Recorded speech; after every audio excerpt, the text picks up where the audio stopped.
Saudara, Bareskrim Polri menetapkan 4 orang tersangka, termasuk Kepala Desa Kohot Arsin dalam kasus pemalsuan sertifikat hak guna bangunan dan sertifikat hak milik terkait pagar laut di perairan Tangerang, Banten.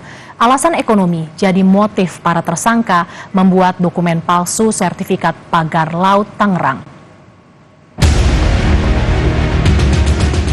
Kasus pagar laut Tangerang kini memasuki babak baru. Bareskrim Polri menetapkan Kepala Desa Kohot Arsin sebagai tersangka kasus pemalsuan sertifikat hak guna bangun dan sertifikat hak milik terkait pagar laut di perairan Tangerang, Banten.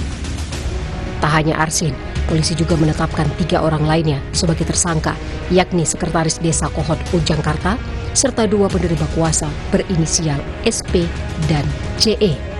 Dirtipidum Bareskrim Polri, Brigjen Juhandani menyebut penetapan keempat tersangka dilakukan setelah dilaksanakan gelar perkara dan pemeriksaan.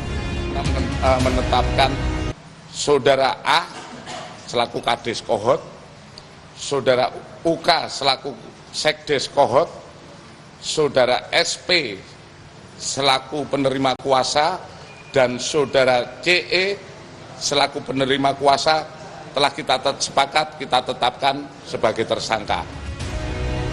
Polisi bilang dalam pembuatan dokumen palsu SHM pagar laut Tangerang ada permohonan fiktif yang disusun hingga terbit 260 SHM atas nama warga Kohot yang dibuat sejak Desember 2023 sampai November 2024. Polisi juga bilang alasan ekonomi jadi motif para tersangka membuat dokumen palsu sertifikat pagar laut Tangerang.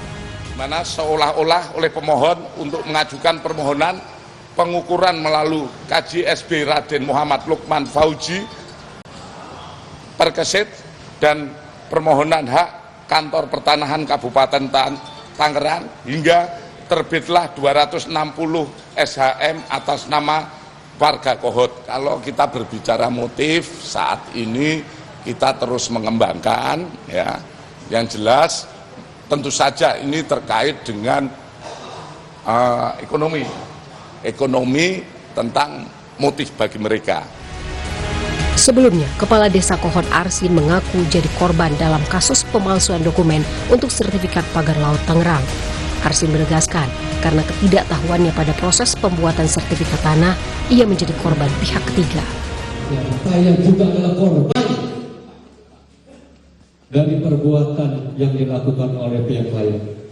Tentunya ini terjadi akibat dari kekurangan pengetahuan dan tidak hati-hatian yang saya dapat lakukan pelayanan publik di Desa Kohot.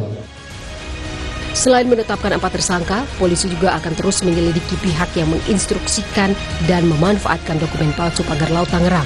Polisi juga akan berkoordinasi dengan imigrasi untuk proses pencekalan 4 orang yang kini menyandang status tersangka. Tim Liputan Kompas TV.